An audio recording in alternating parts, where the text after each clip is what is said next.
Hello, Cancer. Thank you for joining me for your weekly forecast for week commencing the 29th of May.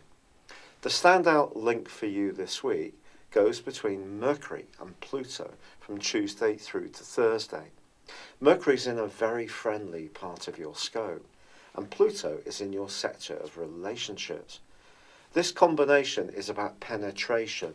In terms of your thinking, you're able to get down right into the depths of what people's motivations are, and perhaps also some of yours in terms of your long-term plans, but particularly where you're cooperating with other people. But the Sun and Mars are in a very sensitive part of your situation. There may be times when you just want to retreat a little bit, have time to think about your options, and just recharge and replenish your deepest inner energies. But the Sun is forging a really positive angle to Jupiter. This is from Tuesday, and you could encounter someone this week who has a particular skill at understanding exactly where you are, but being hugely supportive. And they may do so in a very quiet, understated way, but just knowing that you have this in the background really can be very helpful to you. The other influence concerns Mars and also Uranus. The suggestion here is that someone or something you used to have a connection with in your past, but particularly professionally, could come back into your thinking or back into your situation. Some kind of option could come up which really gets you thinking, could leave you even feeling intrigued. Someone, for example, could take quiet soundings from you, whether you'd be interested in working with them again. This can be a real encouraging feature of the week. But it also may require you to make a snap decision. And at the moment, when there is this more reflective vibe on your situation, that may be something you're a little nervous to do. And that's where Pluto's angle to Mercury at the heart of this week can be so encouraging. But later in the week, I've got to be honest with you, there is an awkward right angle between the Sun and Neptune. If this seems to ring a bell, it's because Mars went through the same process a few weeks ago.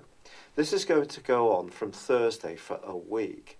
It could leave you feeling a little drained, especially if you're in the company of people who themselves are perhaps not finding it so easy at the moment and may want to share some of those issues with you.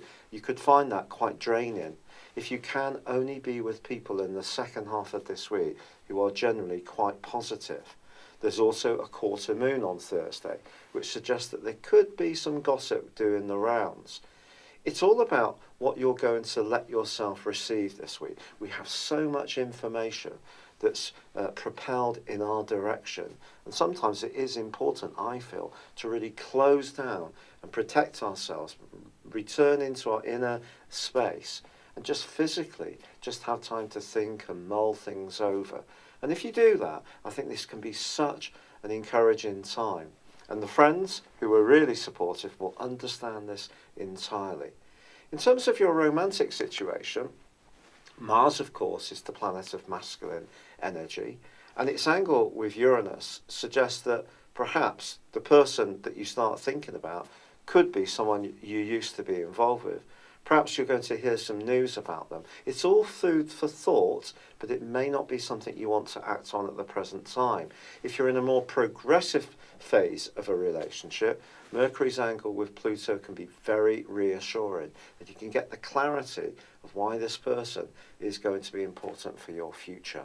It's been a real pleasure being with you. Thank you for joining me. Good luck, and goodbye for now.